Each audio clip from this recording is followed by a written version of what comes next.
നമസ്കാരം. ഏവർക്കും pre market റിപ്പോർട്ട്സുകളിലേക്ക് സ്വാഗതം.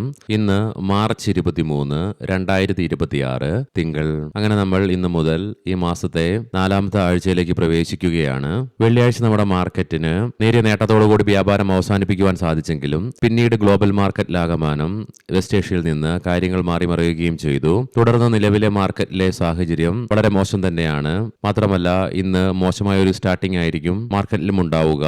യുഎസിന്റെ ഭാഗത്ത് നിന്നും ഇറാന്റെ ഊർജ്ജ സ്രോതസ്സുകളുടെ മുകളിൽ അതിശക്തമായ ആക്രമണം വരുമെന്നുള്ള പ്രഖ്യാപനം വന്നതിനെ തുടർന്ന് ഇറാന്റെ ഭാഗത്ത് നിന്നും പുതിയ പ്രഖ്യാപനം വരികയുണ്ടായി. അതായത് ഹോർമുസ് കടലിടുക്കിലൂടെ നിലവിൽ നടന്നുകൊണ്ടിരിക്കുന്ന ഭാഗികമായിട്ടുള്ള യാത്രകൾ പോലും നിർത്തിവെച്ചുകൊണ്ട് പരിപൂർണമായിട്ടുള്ള കൊട്ടിയടക്കലിലേക്ക് ഇറാൻ കടക്കുമെന്നുള്ള പ്രഖ്യാപനമാണ് അമേരിക്കയുടെ ഈ ഒരു നടപടിയെ തുടർന്ന് വരികയും ചെയ്തത്. വെസ്റ്റ് ഏഷ്യൻ പ്രശ്നങ്ങളെ തുടർന്ന് ആക്രമണം ആണവ മേഖലയിലേക്ക് കടന്നതോടുകൂടിയിട്ട് വെസ്റ്റ് ഏഷ്യൻ പ്രശ്നങ്ങൾ അപകടകരമായ ഒരു ഘട്ടത്തിലേക്ക് എത്തിച്ചേർന്നുള്ള പ്രഖ്യാപനം WHO ഭാഗത്ത് നിന്ന് വരികയും ചെയ്തു. ഇന്ത്യയിൽ നിന്നും ഇറാന് നൽകപ്പെട്ട റിലീഫ് ഡൊണേഷൻസും കൂടാതെ മെഡിക്കൽ എയ്ഡിനെയും തുടർന്ന് ഇറാൻ ഇന്ത്യയോട് നന്ദി പ്രകടിപ്പിക്കുകയും ചെയ്തു. മാത്രമല്ല ഈ ഒരു സഹായത്തെ തങ്ങൾ ഒരിക്കലും മറക്കുകയില്ലെന്നുള്ള പ്രഖ്യാപനവും അവർ നടത്തുകയും ചെയ്തു.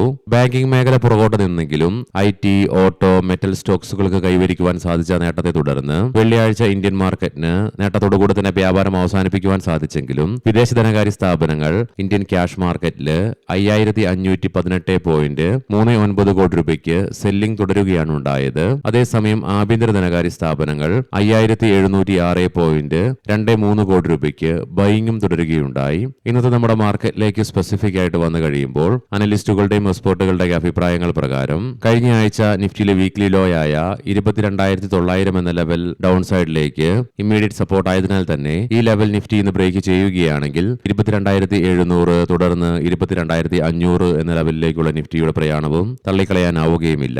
അതേസമയം 22,500 എന്ന ലെവൽ സൈക്കോളജിക്കൽ മാത്രമല്ല ക്രൂഷ്യൽ സപ്പോർട്ട് ആയതിനാൽ തന്നെ ഈ ലെവൽ ഇന്ന് നിഫ്റ്റി ബ്രേക്ക് ചെയ്യുകയാണെങ്കിൽ തുടർന്ന് നിഫ്റ്റിയുടെ താഴേക്കുള്ള പ്രയാണം നോക്കി കണ്ടു തന്നെ അറിയേണ്ടിയിരിക്കുന്നു. എന്നാൽ അതേസമയം ഒരു റീബൗണ്ട് സാധ്യമാവുകയാണെങ്കിൽ 23,200 തുടർന്ന് 23,400 എന്നീ ലെവലുകളിൽ അതിശക്തമായ റെസിസ്റ്റൻസും നേരിട്ടേക്കാം. ഈ രണ്ടു ലെവലുകളും അതിശക്തമായി മറികടക്കുവാൻ സാധിക്കുകയാണെങ്കിൽ തുടർന്ന് 23,500 എന്ന ലെവലിലും ഒരുപക്ഷെ നിഫ്റ്റിക്ക് വീണ്ടും ശക്തമായ റെസിസ്റ്റൻസും നേരിട്ടേക്കാം.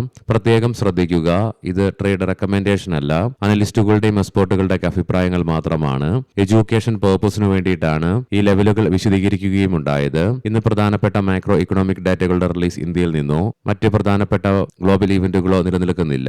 ലീഡിംഗ് ആയ ADR സ്റ്റോക്സിൽ ഇൻഫോസിസ് ADRന് 0.5% നേട്ടത്തോടുകൂടി വ്യാപാരം അവസാനിപ്പിക്കുവാനായപ്പോൾ ആക്സിസ് ബാങ്ക് ADRന് 0.25%, വിപ്രോ ADRന് 1.25%-ലേറെയും നഷ്ടത്തോടുകൂടി തന്നെ വ്യാപാരം അവസാനിപ്പിക്കേണ്ടി വന്നപ്പോൾ ഡോക്ടർ റെഡ്ഡീസിന് 2.25%-അടുത്തും HDFC ബാങ്ക്, ICICI ബാങ്ക് ADRകൾക്ക് 2.25%-ലേറെയും നഷ്ടത്തോടുകൂടി തന്നെ വ്യാപാരം അവസാനിപ്പിക്കേണ്ടതായിട്ടും വന്നു. ഇനി നമുക്ക് ഗ്ലോബൽ മാർക്കറ്റുകൾ പരിശോധിക്കാം. നിലവിൽ വെസ്റ്റ് ഏഷ്യയിൽ നടക്കുന്ന പ്രശ്നങ്ങളെ തുടർന്ന് അത് ഓയിലിന്റെ പ്രൈസിൽ ഉണ്ടാക്കിയ അതിശക്തമായ ഉയർച്ചയുടെ ഫലമായിട്ട് ഇൻഫ്ലേഷനുള്ള സാധ്യതകൾ വർദ്ധിപ്പിക്കുന്നത് കൊണ്ട് തന്നെ ഭാവിയിൽ വരുന്ന ഫെഡ് പോളിസിയിൽ ഇൻഫ്ലേഷനെ തുടർന്ന് ഇൻട്രസ്റ്റ് റേറ്റ് വർദ്ധിപ്പിക്കുവാനുള്ള സാഹചര്യങ്ങൾ നിലനിൽക്കുന്നതിനാൽ തന്നെ തുടർന്നുണ്ടായ ആശങ്കയുടെ ഫലമായിട്ട് S&P 500-ന് 1.5%-ന്റെയും നാസ്ഡാക്കിന് 2%-ന്റെയും നഷ്ടത്തോടുകൂടി തന്നെ വ്യാപാരം അവസാനിപ്പിക്കേണ്ടതായിട്ട് വന്നു. എന്നാൽ ഇന്ന് രാവിലെ വീണ്ടും വ്യാപാരം പുനരാരംഭിച്ച യുഎസിലെ ഡോ ജോൺസ് ഫ്യൂച്ചർ ഫ്ലാറ്റ് ആയിട്ടാണെങ്കിലും പോസിറ്റീവ് സെന്റിമെന്റ്സോട് കൂടിയിട്ടാണ് ആരംഭം കുറിച്ചിരിക്കുന്നത്.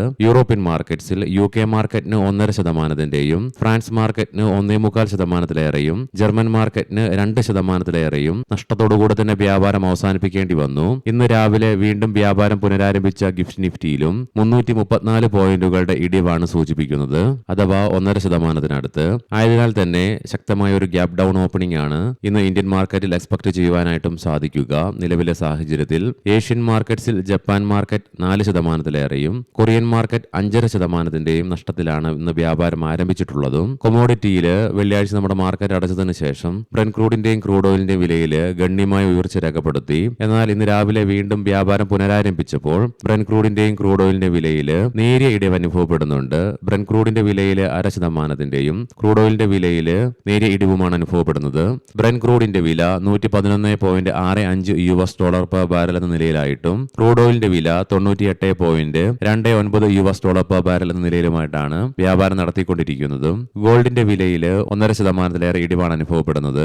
$4,413.70 പെർ ഔൺസ് എന്ന നിലയിലേക്കും ഗോൾഡിന്റെ വില എത്തിച്ചേർന്നു. ഇനി നമുക്ക് സ്പെസിഫിക് ആയിട്ട് നിഫ്റ്റിയുടെയും ബാങ്ക് നിഫ്റ്റിയുടെയും ടെക്നിക്കൽസിലേക്ക് പ്രവേശിക്കാം. നിഫ്റ്റിയുടെ PCR 0.78 എന്ന നിലയിലും മാക്സ് പെയിൻ 23,250 എന്ന ലെവലിലുമായിട്ടാണ് നിലകൊള്ളുന്നത്. വെള്ളിയാഴ്ച ബൗൺസ് ബാക്ക് സാധ്യമായെങ്കിലും ഹയർ ലെവൽസിലുള്ള സെല്ലിംഗ് പ്രഷറിനെ സൂചിപ്പിച്ചുകൊണ്ട് ലോങ് അപ്പർ ഷാഡോയോടും മൈനർ ലോവർ ഷാഡോയോടും കൂടിയിട്ടുള്ള ഗ്രീൻ ക്യാൻഡിലാണ് നിഫ്റ്റിയുടെ ഡെയിലി ചാർട്ട്സിൽ നിന്നും കാണുവാനായിട്ടും സാധിക്കുക. RSI 31.84 എന്ന ലെവലിലുമായിട്ട് നിലകൊള്ളുന്നു. മാത്രമല്ല എല്ലാ കീ മൂവിംഗ് ആവറേജുകളും അവയുടെ ഡൗൺ ട്രെൻഡും തുടരുക തന്നെയുണ്ടായി. വീക്കിലി ഓപ്ഷൻസ് ഡാറ്റ പ്രകാരം 23,800 എന്ന സ്ട്രൈക്കിലാണ് കോൾ സൈഡിലേക്ക് ഏറ്റവും കൂടുതൽ ഓപ്പൺ ഇൻട്രസ്റ്റ് കാണുവാനായിട്ട് സാധിക്കുക. അതേ സ്ട്രൈക്കിൽ തന്നെയാണ് ഏറ്റവും കൂടുതൽ കോൾ റൈറ്റിംഗും നിലവിൽ കാണുക. 23,000 എന്ന സ്ട്രൈക്കിലാണ് പുട്ട് സൈഡിലേക്ക് ഏറ്റവും കൂടുതൽ ഓപ്പൺ ഇൻട്രസ്റ്റ് കാണുവാൻ സാധിക്കുന്നതെങ്കിലും 23,100 എന്ന സ്ട്രൈക്കിലാണ് ഏറ്റവും കൂടുതൽ പുട്ട് റൈറ്റിംഗ് നിലവിൽ കാണുക. ബാങ്ക് നിഫ്റ്റിയുടെ PCR 0.8 എന്ന നിലയിലും മാക്സ് പെയിൻ 55,000 എന്ന ലെവലിലുമായിട്ട് നിലകൊള്ളുന്നു. ബാങ്ക് നിഫ്റ്റിക്ക് വെള്ളിയാഴ്ച നേരിയ നഷ്ടത്തോടുകൂടി തന്നെ വ്യാപാരം അവസാനിപ്പിക്കേണ്ടതായിട്ടും വന്നു. മാത്രമല്ല തുടർച്ചയായി നിലവിൽ ഹയർ ലെവൽസിൽ അനുഭവപ്പെടുന്ന സെല്ലിംഗ് പ്രഷറിനെ സൂചിപ്പിച്ചുകൊണ്ട് ലോങ് അപ്പർ ഷാഡോയോട് കൂടിയിട്ടുള്ള ബെയറിഷ് ക്യാൻഡിലാണ് ബാങ്ക് നിഫ്റ്റിയുടെ ഡെയിലി ചാർട്ട്സിൽ നിന്നും ദൃശ്യമാകുന്നത്. RSI 28.71 എന്ന ലെവലിലേക്കും എത്തിച്ചേർന്നു. മന്ത്ലി ഓപ്ഷൻസ് ഡാറ്റ പ്രകാരം 55,000 എന്ന സ്ട്രൈക്കിലാണ് കോൾ സൈഡിലേക്ക് ഏറ്റവും കൂടുതൽ ഓപ്പൺ ഇൻട്രസ്റ്റ് കാണുവാൻ സാധിക്കുന്നതെങ്കിലും 54,000 എന്ന സ്ട്രൈക്കിലാണ് ഏറ്റവും കൂടുതൽ കോൾ റൈറ്റിംഗ് നിലവിൽ കാണുക. 54,000 എന്ന സ്ട്രൈക്കിലാണ് അതേസമയം പുട്ട് സൈഡിലേക്ക് ഏറ്റവും കൂടുതൽ ഓപ്പൺ ഇൻട്രസ്റ്റ് കാണുവാൻ സാധിക്കുന്നത്. അതേ സ്ട്രൈക്കിൽ തന്നെയാണ് ഏറ്റവും കൂടുതൽ റൈറ്റിംഗും നിലവിൽ കാണുക. ഇനി നമുക്ക് ഇന്നത്തെ സ്റ്റോക്കിംഗ് ന്യൂസുകൾ പരിശോധിക്കാം. മുൻകൂട്ടി ഓർമ്മിപ്പിച്ചുകൊള്ളട്ടെ, ഇത് ഒരു ബൈ ഓർ സെൽ റെക്കമെൻഡേഷൻ അല്ല. Forgings ഫണ്ട് റൈസിംഗുമായി ബന്ധപ്പെട്ടുള്ള തീരുമാനങ്ങൾ എടുക്കുവാൻ വേണ്ടി മാർച്ച് 25-ന് കമ്പനിയുടെ ബോർഡ് യോഗം ചേരും. PNG ഗാഡ്ഗിൽ ജ്വല്ലേഴ്സ് സ്റ്റോർ മഹാരാഷ്ട്രയിൽ 2 പുതിയ സ്റ്റോറുകൾ കൂടി സ്ഥാപിച്ചുകൊണ്ട് പ്രവർത്തനം ആരംഭിച്ചു.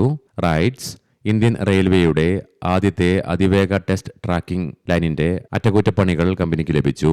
ലാർസൺ ആൻഡ് ടർബോ പശ്ചിമേഷ്യയിലെ 95% സൈറ്റുകളും എല്ലാ ജീവനക്കാരും ആസ്തികളും സുരക്ഷിതരും. മാത്രമല്ല കമ്പനിയുടെ കാര്യങ്ങൾ പതിവുപോലെ നടക്കുന്നു എന്നും കമ്പനിയുടെ ഡെപ്യൂട്ടി MD ശ്രീ ശർമ്മ പ്രഖ്യാപിച്ചു. ഡ്രഡ്ജിംഗ് കോർപ്പറേഷൻ ഓഫ് ഇന്ത്യ വരുന്ന 5 വർഷങ്ങൾ കൊണ്ട് കമ്പനിയുടെ ടേൺ ഓവർ 2 ഇരട്ടിയായി വർദ്ധിപ്പിച്ചുകൊണ്ട് 3,000 കോടി രൂപയിലേക്ക് എത്തിച്ചേരുവാനായിട്ട് ലക്ഷ്യമിടുന്നുവെന്ന് കമ്പനിയുടെ CEO പ്രഖ്യാപിച്ചു. DMR എഞ്ചിനീയറിംഗ് ഹിം ഊർജയിൽ നിന്നും 24 മെഗാവാട്ടിന്റെ ഹൈഡ്രോ പ്രൊജക്ട് കമ്പനിക്ക് ലഭിച്ചു. ഏവർക്കും നല്ല ഒരു ട്രേഡിംഗ് ദിനം ആശംസിക്കുന്നു. വൈകുന്നേരം പോസ്റ്റ് മാർക്കറ്റ് റിപ്പോർട്ട്സുമായി കണ്ടുമുട്ടാം. നന്ദി, നമസ്കാരം.